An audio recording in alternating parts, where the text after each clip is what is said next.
Vandag is ons by die wintermarkie by Salt and Pepper en ek het nie tyd gekry om by die huis 'n dagstukkie te maak nie en ek het net besluit, weet jy, dit is vir my so belangrik dat julle hierdie hoor. Die hele week is ek besig om te dink oor Psalm 51. Skep vir my 'n rein hart, o God. Skep vir my 'n rein hart, o God. Dit is sulke eenvoudige woorde, maar besef ons wat die woord skep daar regtig beteken. As ons dink aan die woord skep, dan dink ons dadelik aan die skepingsverhaal waar God geskep het. En daardie Hebreëse woord bara wat gebruik word, is 'n woord wat sê begin van voor af, skep iets nuuts.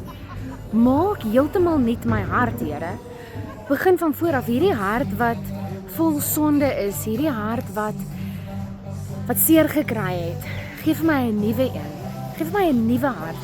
'n Hart wat weer van voor af begin klop vir U. Geef my 'n hart oorplanting. Dis eintlik waarvoor ons vra. As ons vra, skep vir my 'n rein hart, o God.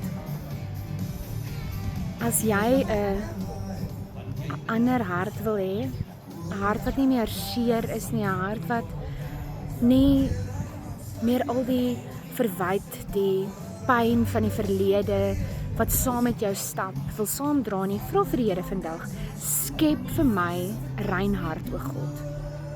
Geef my 'n hart oorplanting. Verander my hart heeltemal. Geef my 'n nuwe hart.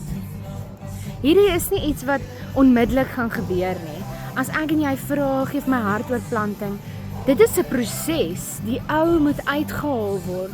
As iemand gaan vir 'n hartoortplanting, is dit nie net môre wat hulle 'n nuwe hart het nie. Dit is 'n lang proses.